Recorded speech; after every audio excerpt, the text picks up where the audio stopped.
নমস্কার। আজকে একটা দারুণ টিপস আমি সেই মা বাবাদের জন্য শেয়ার করব যারা বাচ্চাদের পড়াশোনা নিয়ে ভীষণ চিন্তিত হয়ে রয়েছেন। বাচ্চারা পড়াশোনা তো করছে, পড়তে তো বসছে, কিন্তু পড়া মনে রাখতে পারছে না, অথবা আপনাদের বাচ্চারা পড়াশোনা ঠিকঠাক করে যাচ্ছে, প্রিপারেশন ঠিকঠাক নিয়ে গিয়ে পরীক্ষার হলে গিয়ে জানা প্রশ্ন ভুল করে চলে আসছে। এই প্রবলেমটা কিন্তু প্রত্যেকটা মা বাবার মধ্যেই রয়েছে এবং এই সমস্যাটা কিন্তু প্রত্যেকটা বাচ্চার মধ্যেই কিন্তু তারা ফেস করে। তো সুতরাং মা বাবারা কিন্তু এটা নিয়ে খুব চিন্তিত হয়ে যায়। তো সেই মা বাবাদের চিন্তা যাতে দূর হয় তার জন্য একটা খুব সুন্দর টোটকা তোমাদের সাথে আমি শেয়ার করছি। দুটো তিনটে কাজ একটু মা বাবাকে মাথায় রাখতে হবে এবং করতে হবে। সেটা হচ্ছে যে স্টুডেন্টদের, বাচ্চাদের যেন কনিষ্ঠ আঙুল, মানে ডান হাত অথবা বাম হাতের যে কনিষ্ঠ আঙুল, এটা তো বুধের আঙুল, এটাকে আমরা বুধ ধরি। তো সেক্ষেত্রে এই আঙুলের যেন কোনো রকমভাবে নখ যেন বড় না হয়, এইটা একটু বাচ্চার মা বাবাকে মাথায় রাখতে হবে। স্টুডেন্টদের নখ যদি বড় হয় তাহলে কিন্তু পড়াশোনায় কনসেন্ট্রেট কিন্তু ব্রেক করবে। তো সুতরাং নখ যখনই বড় হবে সেটাকে কেটে ফেলার চেষ্টা করবেন। আচ্ছা, আরও একটা পয়েন্ট হচ্ছে, ঘুম থেকে ওঠার পর, প্রত্যেক দিন সকালবেলা ঘুম থেকে ওঠার পর বাচ্চারা যেন বাম পা আগে মাটিতে ফেলে, সেটা ছেলে হোক বা মেয়ে হোক, যেই হোক, বাম পা যেন মাটিতে আগে ফেলে।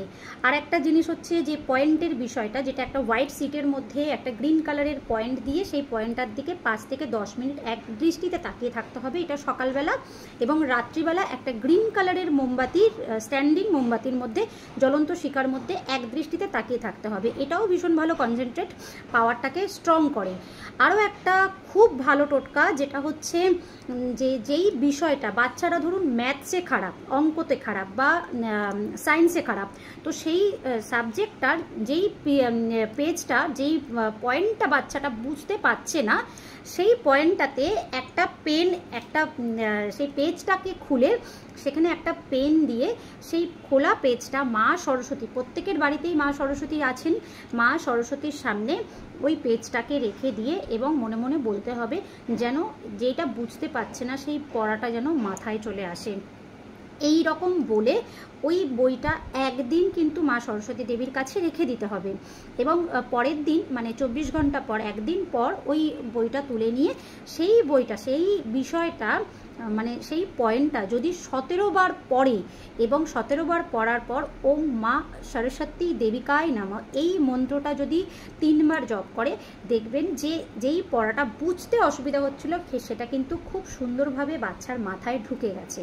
তো এইরকমভাবে যে কটা সাবজেক্টে প্রবলেম বাচ্চারা ফেস করছে, তো বাচ্চার মা বাবারা সেটা দেখে নিয়ে সেই রকমভাবে এই টোটকাটা অ্যাপ্লাই করুক। দেখবেন যে এই টোটকাতে বাচ্চারা যারা মুখস্থ রাখতে পারছিল না বা কনসেন্ট্রেট প্রবলেম হচ্ছিল, এই টোটকাতে খুব সুন্দরভাবে কিন্তু তারা ইমপ্রুভ করতে পারবে। আমাকে অবশ্যই জানাবেন বাচ্চাদের, আপনার বাচ্চা কতটা ভালো আছে, কতটা ইমপ্রুভ হয়েছে। আমি কিন্তু সবসময় অপেক্ষায় থাকি যে আপনাদের কমেন্টসের। ভালো থাকবেন, সুস্থ থাকবেন, বাচ্চাদের ভালো রাখবেন এবং আপনারা অবশ্যই মা বাবারা অনুরোধ রইল এই টোটকাটা করবেন।